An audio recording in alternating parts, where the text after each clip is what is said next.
kita bahasa medisnya daily atau koma gitu ya. Nah itu seperti apa keluarga yang mengambil yang mengajarkan atau mengambil wudhunya, atau ya keluarga yang menyolatkan gimana, bisikin atau bagaimana itu? Itu kan kalau sementara sih saya mengajukan ini, ibu sebaiknya dipakein headset untuk melotal seperti itu yang satunya. Nah untuk sholatnya itu seperti apa? Saya juga masih bingung kalau yang di ICU itu Pak. Itu kan pertama kewajiban sholat itu bagi orang yang punya akal, ya EQ-nya tuh sadar. Kalau nggak sadar berarti nggak wajib sholat. Ya, nah kalau sadar berarti wajib. Nah kalau memang dia sadar tapi udah nggak bisa ngomong, ya cuma isyarat, dibisikin aja, bisikin, Bu niat sholat, semampunya sekuatnya bacaannya, gitu loh. Dia diingatkan di dalam hati seperti itu. Betul. Ya, memang masih ada yang boleh. Jadi, nah saya sarankan sih kalau bisa ini mah Pak Haji, ya, kalau bisa di mindset dibikin bacaan sholat, ya bacaan sholat dari mulai usolli sampai assalamualaikum, berarti 5 waktu. Nah ketika orang yang parah-parah begitu cukup disetelkan, masukkan headset, insya Allah dia pas sholat itu. Gitu loh. Belum ada di rumah sakit se-Indonesia itu, belum ada itu. Ya nanti saya bikin. Belum ada. Berarti setiap ini ya tiap waktu mau baju Tiap waktu kita pakai. Betul. Besar kita pakai. Itu bisa viral itu Pak. Nanti bikin video callnya ke saya apa? Voice call Boleh. Jadi video call ya semacam MP3 gitu ya, MP3. Cuman bacanya sholat gitu loh. Bacanya sholat. Nah, ketika yang di ICU setiap waktu cukup masukkan headset, kita setel, tek, gitu loh. Ketika dia sadar berarti dia ngikutin atau dengerin, itu hukumnya sholat. Kalau dia nggak sadar berarti dia nggak wajib sholat, gitu loh. Nah, jadi kita enak, nggak ada beban rumah sakit. Itu aslinya Pak Haji, se-Indonesia belum ada itu, belum ada. Tuntunan sholat bagi orang yang sakit sampai segitunya belum ada. Itu saya kan di rumah sakit juga paling pencerahan dari Warois itu ya. Ini kalau sampai segitunya belum ada. Tayamum pun di rumah sakit lain belum ada, Bu. Belum ada. Kalau umpamanya di sini udah ada, alhamdulillah, karena waktu itu kan saya ngobrol sama Pak Haji, coba ini kan tayamum, tapi itu bagi yang masih kuat tayamum. Tapi kalau bagi yang sudah repot, itu cukup namanya sholat lihurmatil wakti. Jadi sholat apa pakai? Lihurmatil wakti. Nah, lihurmatil wakti. Jadi artinya itu sholat menghormati waktu. Cuman menghormati waktu. Tapi keuntungannya kalau dia sehat itu diqodho, kalau dia terus meninggal itu tidak wajib diqodho, berarti sholatnya sah, gitu loh. Itu kelebihannya.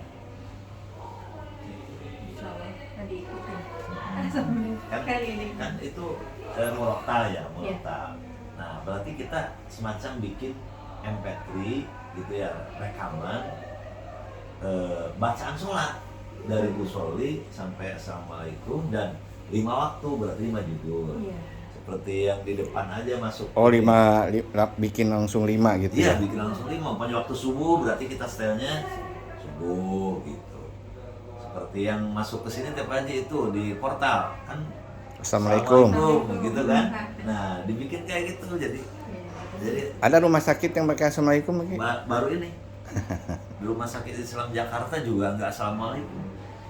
Itu di pas masuk teh. Kan itu dulu kita ngobrol, Pak Haji coba ditambahin Assalamualaikum gitu. Nah, jadi itu dibikin itu aja semacam MP3. Jadi masukin ke headset, kita setel, tak. Beban rumah sakit berarti tetap mengutamakan sholat gitu, walaupun kondisi seperti itu. Tujuannya memang pakai kita tuh masuk ke sini tidak hanya berobat, tapi proses langkah ke husnul khotimah. Benar. Jadi kan juga sudah mengingatkan kalau medis kita semuanya juga Allah yang Betul. yang membaikkan semua. Dan itu akan jadi nilai plus ketika sehat dia ketambah ilmu, Ya. ketika meninggal insya Allah husnul khotimah gitu. Itu Betul, setuju. itu. Iya. Tapi ya yang namanya pasien ya berbagai macam gitu. Betul. Kalau ada yang muda bilang saya kotor ini nggak apa-apa, belum ganti celana, apa biasanya kalau anak muda seperti itu. Itu kita jelaskannya pakainya lihurmatil waqti. Jadi posisi pakai pempas, posisi ada najis, posisi apa tetap sah. Itu kelebihan lihurmatil waqti itu begitu kelebihannya. Yang penting dia mau bacaan sholatnya gitu. Kalau yang tayamum berarti posisinya yang dia masih bisa bersila Ya, gitu kan. Nah, tapi kalau udah pakai pempos atau ada kotoran atau ada apa, itu namanya sholat dihormatil waktu. Gitu Bu. Insya Allah jadi berkah di rumah sakit nih. Amin. Doain aja Pak Kiai. Insya Allah berkah. Jadi bukan hanya duniawi, tetapi Kualitas pelayanan beliau lah yang ngawasin. alhamdulillah bagus. Jadi tamun aya rawat nu rada-rada kurang bagus, nah beliau yang nyentrikna. Nah itu bunten kadang ya yang namanya orang salah dinasihatin kan nggak ada yang diterima. Jadi saya tuh punya perasaan saya dibenci sekali gitu. Kadang punya perasaan ya Allah ada nggak sih posisi lain yang biar bisa saya nggak dibenci. Bu, orang itu, pendidikan itu kalau pendidikannya lebih tinggi, ujiannya juga lebih sulit. Kalau umpamanya cuma ngejar sarjana tanpa ujian, itu kualitasnya kan dipertanyakan. Ya enggak? Betul pakai beliau sertifikasinya banyak banget tuh, udah ngambil S2 lagi. Nah, itu karena apa? Jadi penelitian. Iya, karena apa? Karena jalurnya gitu loh. Jalurnya berarti kan jalur pendidikan, jalur Pengalaman juga ya. pengalaman. Nah, sehingga wajar kalau tantangannya lebih berat, itu wajar. Gitu. Jadi nggak semudah mengembalikan telapak tangan. Kayak Pak Haji Diki masuk lagi rumah sakit, enggak semudah tinggal masuk aja, nggak begitu. Sama beliau dikeluarinnya. Gitu. Jadi kuncinya ending, enjoy. Sebab gini, Allah tidak akan memberikan petunjuk ketika hati kita gelap. Nah, yang menggelapkan hati kita itu bukan Allah kita. Sepertinya gitu ya. Saya juga merasakan. Bukan Kerasa? sepertinya. Kerasa deh. Saya merasakan. Bener? Bukan sepertinya, Bu. Asli deh. Kelihatan asli ya. Bukan sepertinya. Itu kan di surat Al-Baqarah ayat 185. Itu ada alama hadakum wa la'allakum tashkurun. Orang yang akan diberi petunjuk oleh Allah, orang yang pandai bersyukur. Nah, artinya syukur itu apa? Bukan cukup alhamdulillah, terima kasih, bukan. Tetapi menikmati apa yang ada dengan posisi enak, pahit, getir, manis, apa saja kondisinya, tetap kita mensyukuri, tetap kita menikmati. Itu yang akan diberi hidayah oleh Allah. Ketika ada trouble sedikit, kenapa sih? Kok ini begini? Kenapa sih? Punten maaf, susah itu hidayah Allah masuk itu susah. Tapi kalau ada benturan, ada insiden, ada trouble, ada apa, kita selalu alhamdulillah. Allah senang. Sehingga Allah akan terus mendampingi dan selalu memberi petunjuk, memberi hidayah. Tak. Saya yakin kalau si ibu bisa seperti itu, langkah kita itu kayak di apa ya? Kayak dibimbing oleh Allah langsung. Tanya Pak Haji loh, tanya Pak Haji. Karena ini, jadi karena memang dengan manusia itu terlalu besar. selalu ada cobaan gitu ya. Selalu Pasti. minta sama Allah. Kadang sampai malu ya Allah minta dulu.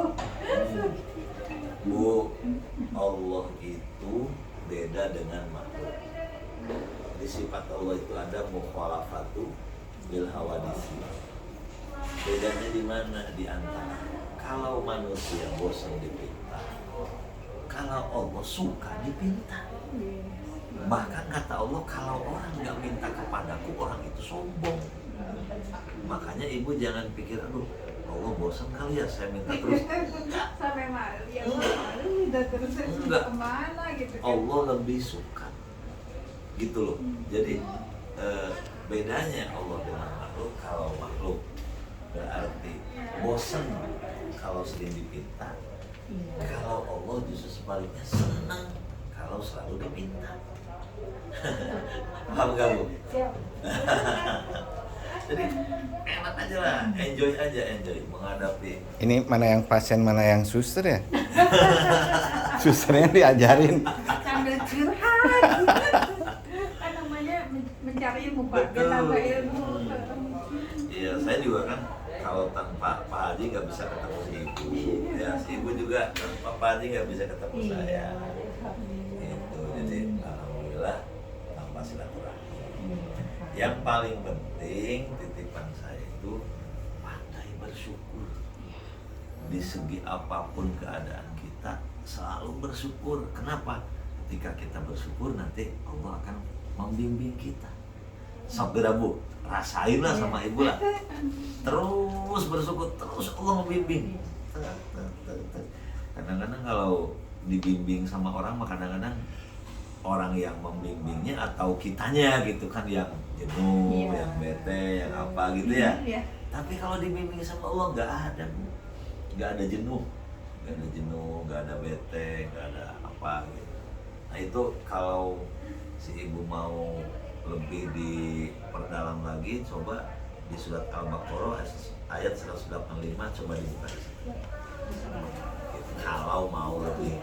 Alhamdulillahnya Pak di sini tuh itu satu kita kan diwajibkan, kita wajib lah pokoknya juga diusahakan paling minim kita membaca Al-Quran itu paling minim 3 ayat dengan membaca artinya seperti itu. Jadi alhamdulillah Di awal itu, kerja ya deh ya? Di awal kerja, jadi kita juga bisa melaksanakan sholat Setiap hari duha, itu. gitu. Jadi setiap hari itu rata-rata mamanya mereka sudah selesai tindakan, pasien tenang, walaupun ini dia tetap membaca. Maupun lewat handphone boleh, lewat itu Quran khusus juga ada boleh seperti itu. Jadi kita memberikan laporan kita itu melalui Google pengajian di Rohis itu. Jadi setiap kan nggak mungkin kita bohong. Pokoknya surat ini sampai ini kita kirim. Kayak setor pakai Iya. kayak Hafiz. Per hari 3 ayat. Paling minimum aja sibuk-sibuknya mungkin gitu loh Pak. Jadi dengan 3 ayat dan artinya seperti itu. Oh ya seperti ini. Walaupun ibaratnya hari ini kita ngerti, besok kelewat lupa lagi, tapi kan kita pernah tahu. Iya. Ya bersyukurlah seperti itu. Ini Ya. dimudahkan. Kita bekerja pun dimudahkan, dan kemudian pada saat aja juga kita diusahakan ayo duluan sholatnya gantian. Betul. Kan anak-anak muda tuh gini, ntar aja lah Bu, sekalian pulang operan seperti itu kan udah jam 2 lewat. Iya. Jangan ayo gantian. Kalau perlu ibu duduk sini, kalian jalan duluan sholat. Kalian selesai maju gitu, karena kalau hitungin saya kan cepet nih sholatnya. Iya. Jadi nggak ngerumpi dulu seperti itu. Bagus. Ya, jadi usahanya seperti itu aja. Iya, Mudah-mudahan ada hasilnya. Emang sih Amin.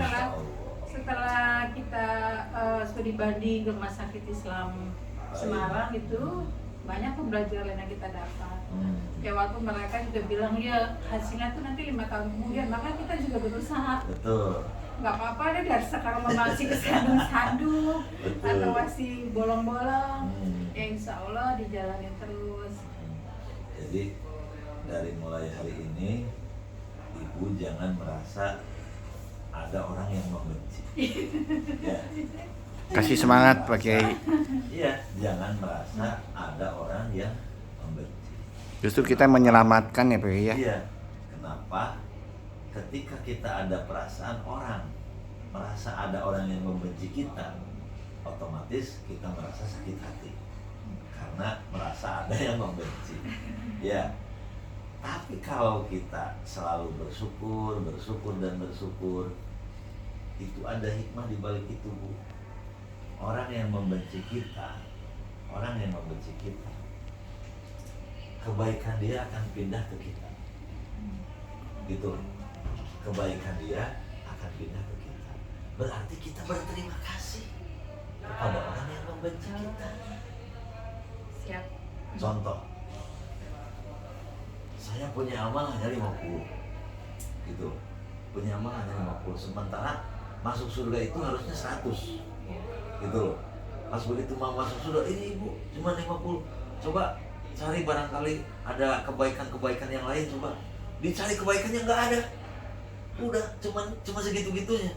Aduh, ini bantuan dukungannya dari mana nih untuk dapat 100? Cari lagi, oh ternyata ada yang membenci tapi kita bisa sabar, ada yang membenci kitanya sabar, ada yang membenci kitanya baik. Ternyata pas dibuka malah lebih dari 100. Akhirnya kita bisa full masuk surga. Makanya dicontohkan oleh Nabi waktu berdakwah, ada yang lempar kotoran, ya, ada yang sampai gigi Nabi rontok, ini sampai jidat berdarah kenapa? Kita mah nggak seberapanya, Pak. Oke. Iya, tuh makanya ini kan lagi memberikan motivasi semangat. Cuman dibenci lah apa sih, gitu loh. Makanya dengan secara tidak langsung tidak ada yang membenci. Ya, orang yang membenci itu berarti secara tidak langsung orang itu memberi kebaikan ke si ibu, bukan membenci, ya kan? Nah, Kan contohnya seperti ini ya Pak.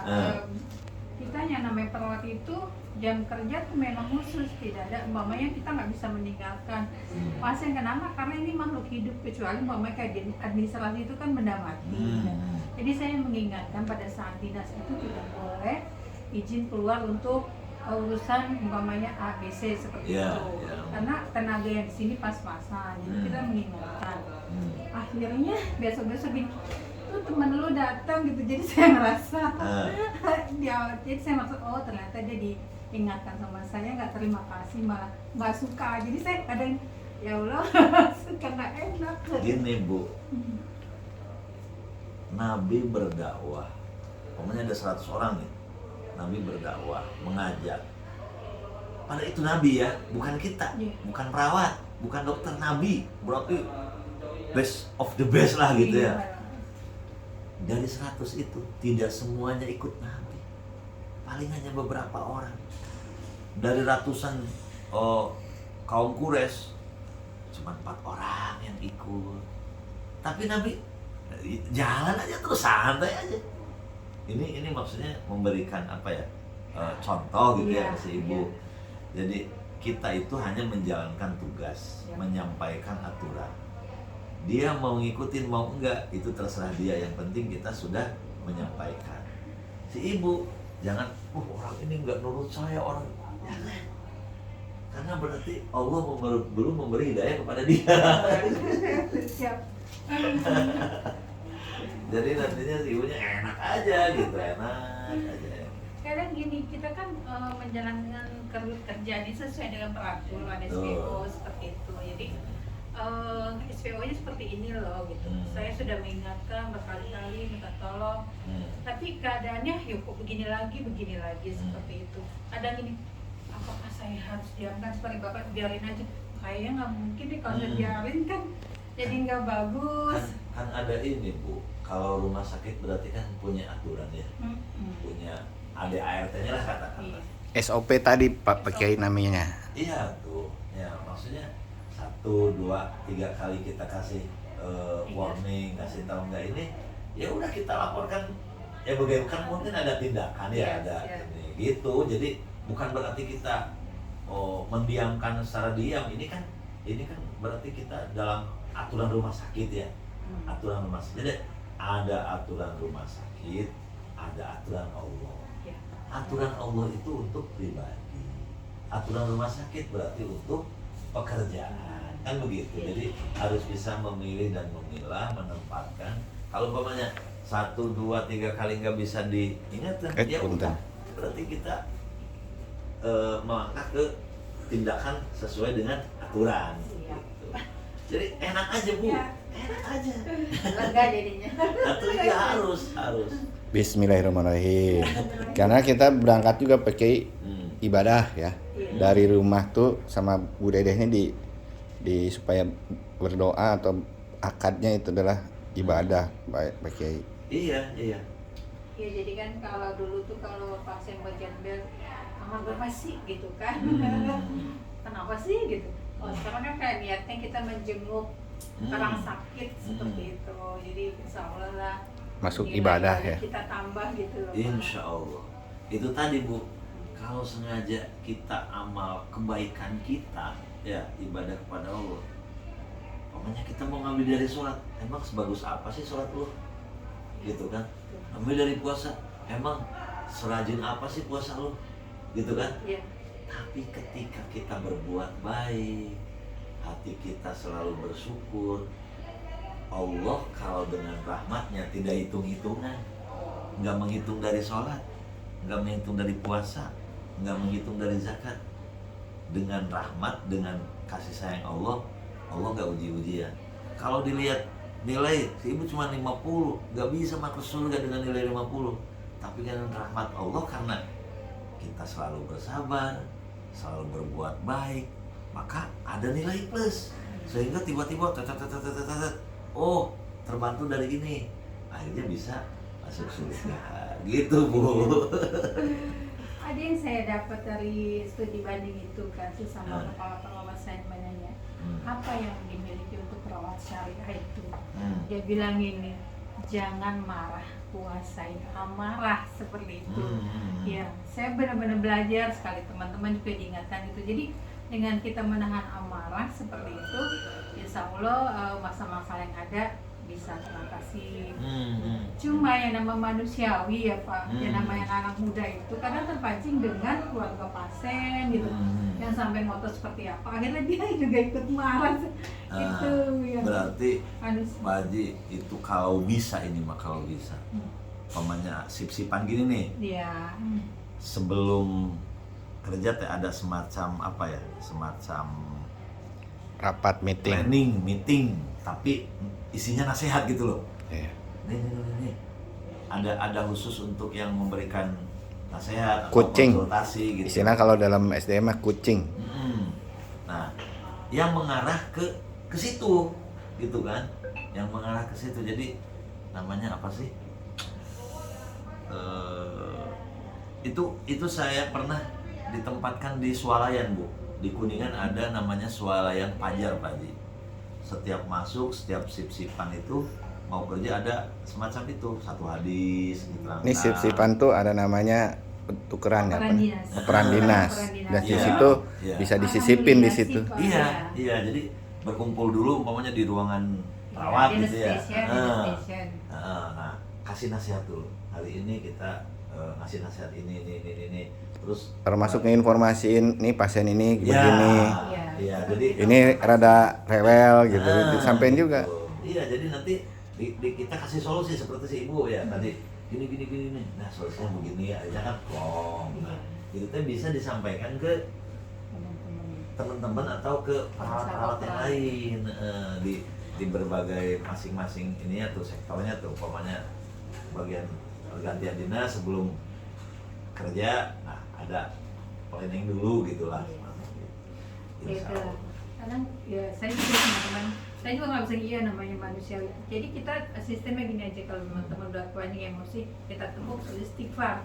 Jadi astagfirullahaladzim, dia seperti itu. Iya. Jadi kadang memang kita terbawa juga dengan suasana. Betul. Itu. Karena kerja dia seperti mamai pasien penuh, kita sudah kesana sini gitu loh. Jadi kadang tuntutan mereka beda. Kan kita memang di sini rumah sakit tipe C, tidak seperti rumah sakit tipe B yang pemeriksaan penunjangnya banyak seperti itu. Jadi kadang mereka menuntut seperti itu. Menuntut pelayanan lebih. Menuntut pelayanan yang lebih, sedangkan itu semuanya berada di tipe B seperti itu. Kenapa saya nggak dilakukan tindakan ini? Kenapa nggak lakukan tindakan ini? Jadi seakan-akan Berarti di komunikasi bagi. Iya. Komunikasi yang baik.